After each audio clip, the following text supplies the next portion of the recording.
Hi friends, welcome to Lavanya's Home Cooking. நீங்க first time நம்ம video பார்க்கறவங்களா இருந்தீங்கன்னா நம்ம சேனலை subscribe பண்ணிட்டு பக்கத்துல இருக்கிற bell பட்டனை press பண்ணிக்கோங்க. அப்போதாங்க அடுத்தடுத்து நான் போஸ்ட் பண்ற வீடியோக்களோட நோட்டிஃபிகேஷன் உங்களுக்கு ரிசீவ் ஆகும்.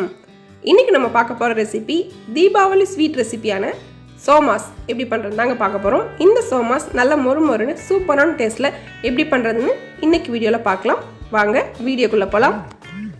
தேவையான பொருட்கள்: 1 கப் மைதா மாவு, 1 கப் பொட்டுக்கடலை, 1 கப் ரவை, 1 கப் துருவின தேங்காய், 1 கப் சர்க்கரை, நெய் தேவையான அளவு.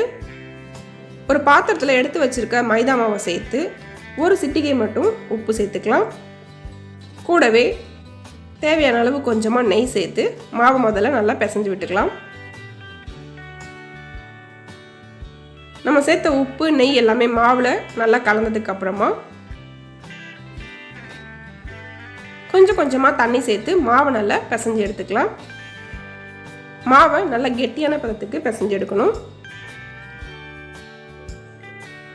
குறைஞ்சது ஒரு 10 to 15 நிமிஷம் நல்லா மாவை அழுத்தம் கொடுத்து பிசையணும். அப்போ தான் நமக்கு சோமாஸ் மேலே இருக்கிற ஷீட் வந்து பொரிச்சு எடுக்கும்போது நல்லா மொறுமொறுன்னு இருக்கும்.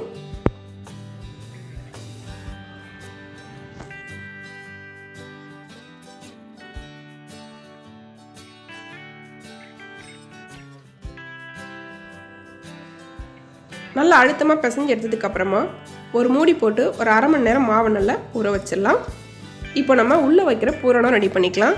முதல்ல எடுத்து வச்சிருக்க பொட்டுக்கடலையை ஒரு 2 நிமிஷம் மீடியமான ஹீட்டில் வறுத்து எடுத்துக்கணும்.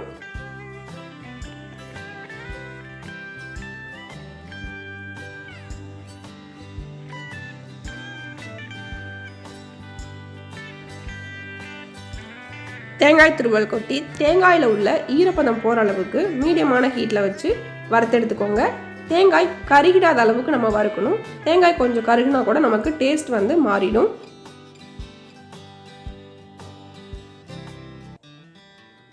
பாருங்க, இந்த அளவுக்கு ஈரப்பதம் போயிட்டு தேங்காய் நல்லா பொல பொலன்னு வர அளவுக்கு நம்ம நல்லா வறுத்து எடுத்துக்கணும்.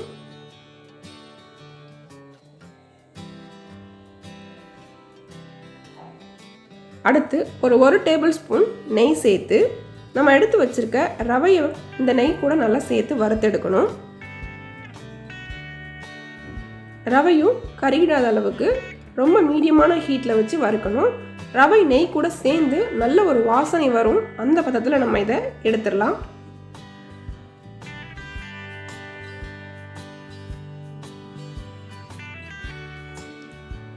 இப்போ ஒரு மிக்ஸி ஜாரில் நம்ம வறுத்து எடுத்த பொட்டுக்கடலை,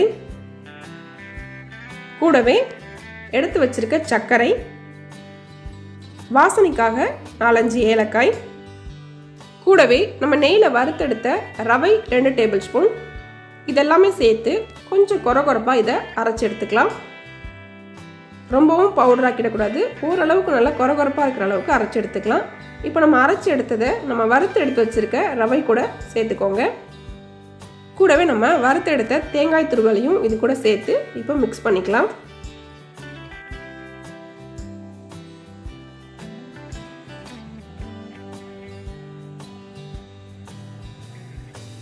அவ்வளோதான், நமக்கு இப்போது உள்ளே வைக்கிற பூரணம் ரெடி பண்ணியாச்சு.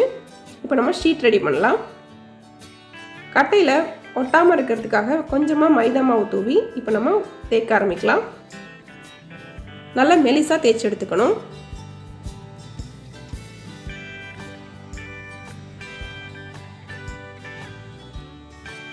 நல்லா ரவுண்ட் ஷேப்பில் வரணும்னா இந்த மாதிரி ஒரு கப்பு வச்சு கட் பண்ணிக்கோங்க. உங்களுக்கு கரெக்டான ரவுண்ட் ஷேப்பில் இருக்கும்.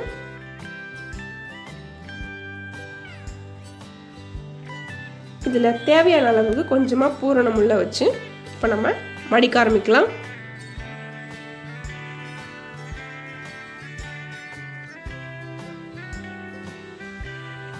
இந்த மாதிரி கார்னரில் கை வச்சு அழுத்தி கொடுத்தீங்க அப்படின்னா உங்களுக்கு பூரணம் வெளியில் வராமல் அழகான ஷேப்பில் சோமாஸ் ரெடி ஆகிடும்.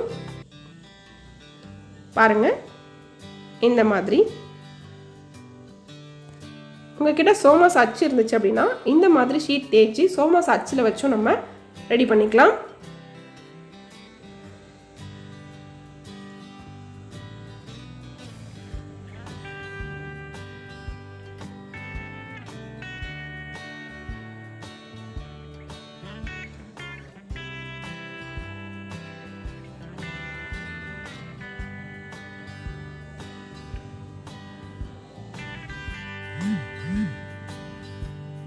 இதே போல் நம்ம எல்லாத்தையும் ரெடி பண்ணியாச்சு பாருங்கள்.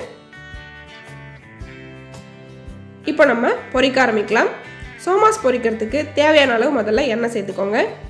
எண்ணெய் நல்லா ஹீட் ஆனதும் இப்போ நம்ம சோமாஸ் போட்டு பொரிக்க ஆரம்பிக்கலாம்.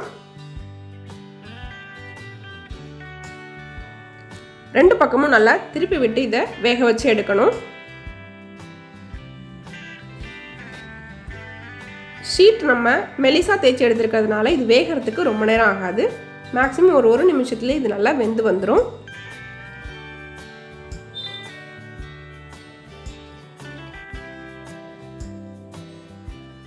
பாருங்க, இந்த அளவுக்கு நல்லா செவந்து வந்ததுக்கப்புறம் நம்ம சோமாஸை எடுத்துடலாம். அவ்வளோதான் ஃப்ரெண்ட்ஸ், இன்னைக்கு நம்ம தீபாவளி ஸ்வீட் ரெசிபியான சோமாஸ் எப்படி ரொம்ப சுலபமாக அண்ட் ரொம்ப டேஸ்ட்டாக எப்படி பண்ணுறதுன்னு பார்த்தோம். கண்டிப்பாக இந்த தீபாவளிக்கு நீங்களும் இந்த தீபாவளி ஸ்வீட் ரெசிபியான சோமாஸை ட்ரை பண்ணி பாருங்கள். இந்த வீடியோ உங்களுக்கு பிடிச்சிருந்துச்சுன்னா லைக் பண்ணுங்கள். உங்களுடைய ஃப்ரெண்ட்ஸ் அண்ட் ஃபேமிலி மெம்பர்ஸ் கூட ஷேர் பண்ணிக்கோங்க. உங்களுடைய வேல்யூபிளான ஃபீட்பேக்கை கமெண்ட் செக்ஷனில் போஸ்ட் பண்ணுங்கள். இது வரைக்கும் நம்ம சேனலை சப்ஸ்கிரைப் பண்ணாமல் பார்க்குற நண்பர்கள் சேனலை சப்ஸ்கிரைப் பண்ணிவிட்டு பக்கத்தில் இருக்கிற பெல் பட்டனை ப்ரெஸ் பண்ணிக்கோங்க. அடுத்து ஒரு சூப்பரான ரெசிபியோட நான் உங்களை சந்திக்கிறேன். நன்றி.